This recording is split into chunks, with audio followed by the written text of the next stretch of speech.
Welcome to PDP, Prime Development Podcast. Become the leader people will follow. Howdy doody. This is Nick Humfeld, owner of Prime Development, and in my podcast, I'm known as Johnny Bravo.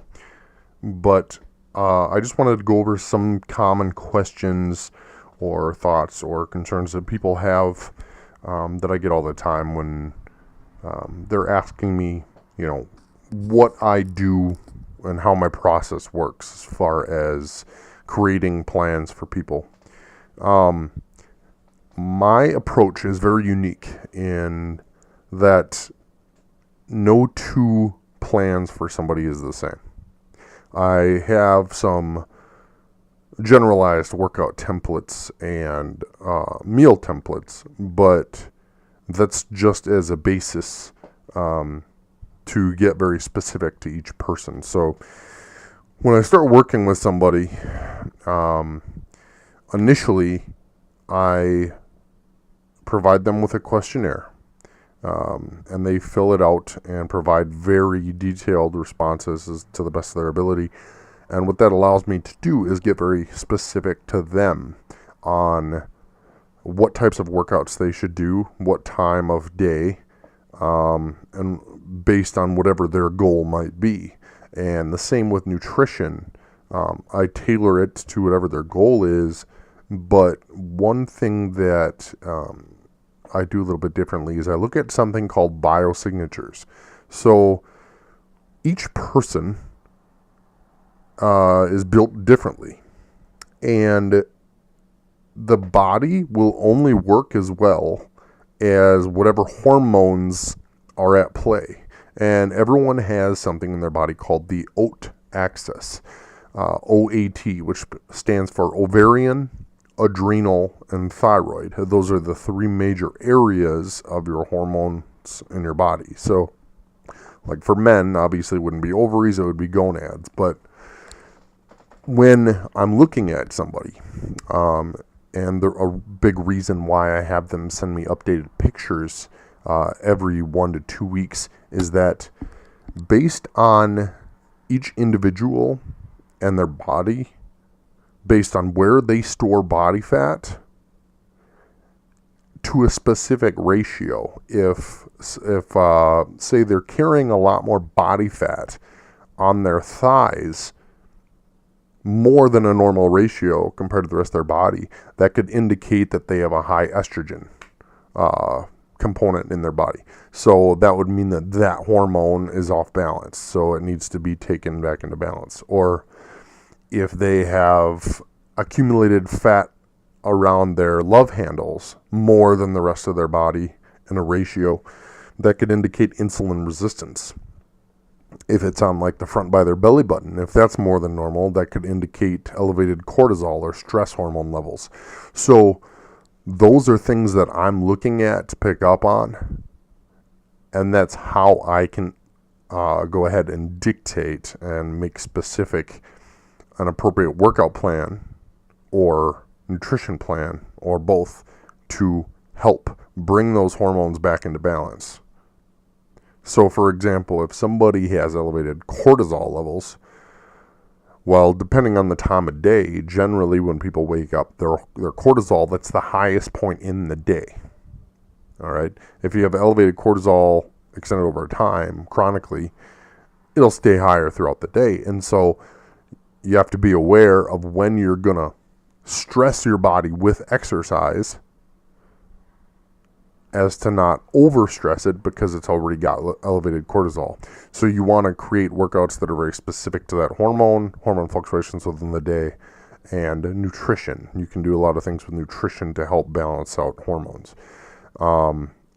Also, with every plan, I usually provide a recommended list of supplements. Now, I'm not affiliated with any company or anything like that, so anything that I'm going to link you is based on my knowledge of what it does for the person and the body, very specific to them. And I'm not going to, throw out a bunch of just stuff that I think is quote unquote healthy, I'm going to do it based on the individual to what I think would help them. And usually I'm offering things either backed from my experience or from any case studies and research that I have available to me. So that is how I differentiate what I do compared to a lot of other coaches and trainers out there. Make it very unique to that individual. And a second component to that would be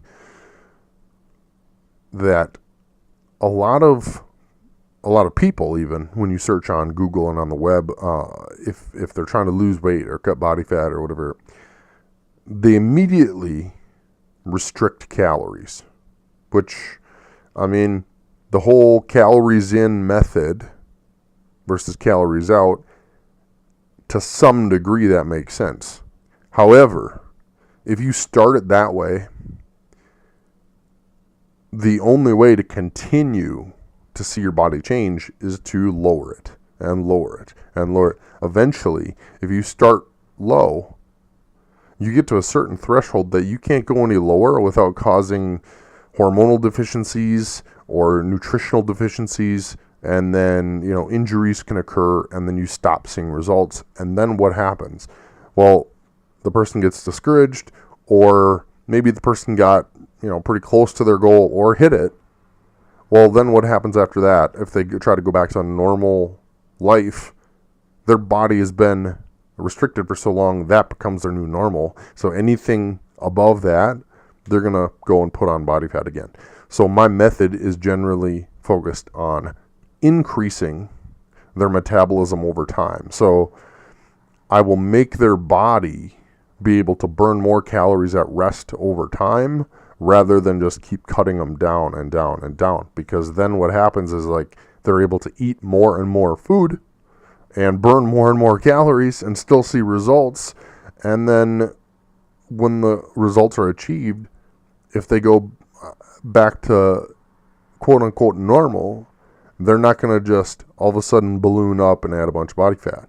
Now, granted, that's going back to normal, not starting to binge and eat what you were deprived of all the time before.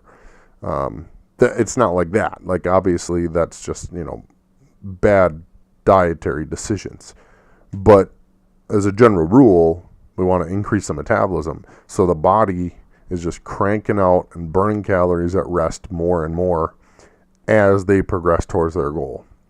And it's not uncommon for me to have even an example I would use is a female athlete that I had trying to lose body fat and get really, really, really lean.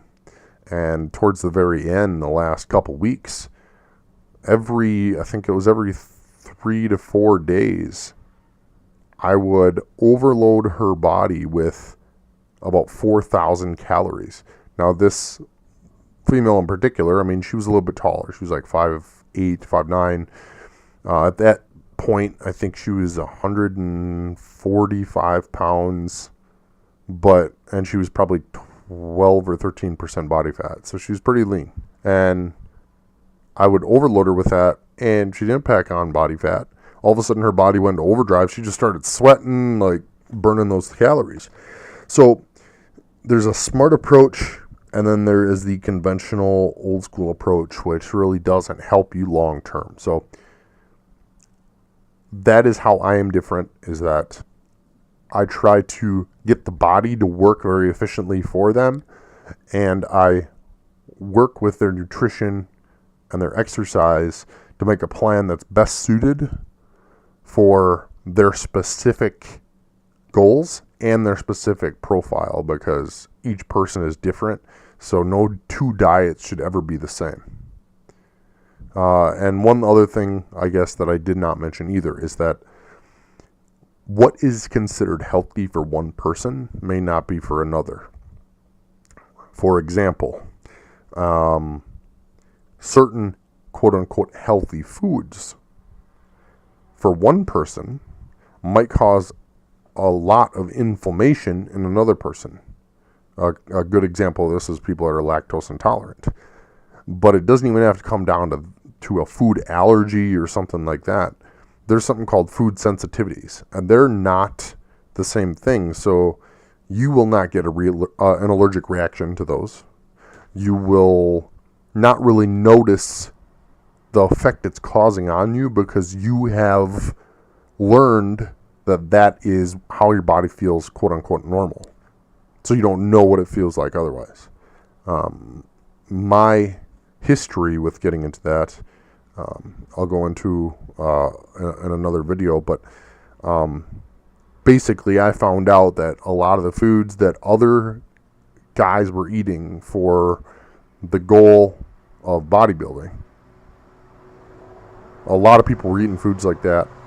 For me, a lot of those, something was off. Something was really bad, and I would have a six-pack, but I looked pregnant. Like I had this really bloated stomach, and I couldn't figure out what was going on.